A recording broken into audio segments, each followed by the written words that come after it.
അസ്സലാമു അലൈക്കും വറഹ്മത്തുള്ളാഹി വബറകാതുഹു. ബിസ്മില്ലാ അൽഹംദുലില്ലാ. ഒരു വെള്ളിയാഴ്ച കൂടി അള്ളാഹുവിൻ്റെ അനുഗ്രഹത്താൽ നമുക്ക് ലഭിച്ചു. അൽഹംദുലില്ലാ.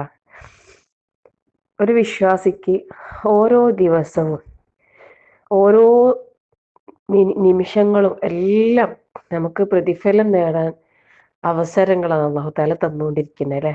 അൽഹംദുലില്ലാ. നബി സല്ലല്ലാഹു അലൈഹി വസല്ലം പറഞ്ഞിരിക്കുന്നത് പിന്നെ നിങ്ങൾ വെള്ളിയാഴ്ച ദിവസം സ്വലാത്തുകൾ അധികരിപ്പിക്കുകയാണ്. എല്ലാ അവസ്ഥയിലും നബി സല്ലല്ലാഹു അലൈഹി വസല്ലമയുടെ മേൽ സ്വലാത്ത് വർദ്ധിപ്പിക്കുന്നത് വളരെയധികം പുണ്യമുള്ള കാര്യം തന്നെയാണ്. എന്നാൽ വെള്ളിയാഴ്ച രാവും പകലും അത് ശക്തമായ സുന്നത്താണ്. അതുകൊണ്ട് തന്നെ ആ ഒരു കാര്യം നമ്മൾ നിസ്സാരമാക്കി കാണാൻ പാടില്ല. എല്ലാ കാര്യങ്ങളും നമുക്ക് കിട്ടുന്ന അവസരങ്ങൾ അത് അത് പെട്ടെന്ന് പെട്ടെന്ന് തന്നെ ചെയ്യാൻ വേണ്ടി ശ്രമിക്കാം. ഒരു നന്മ നമ്മൾ അറിഞ്ഞാൽ അത് നാളെ മുതൽ ചെയ്യാം, നാളെ മുതൽ നന്നാവാം, അങ്ങനെയുള്ള ഒരു തീരുമാനമല്ല നമ്മൾ എടുക്കേണ്ടത്.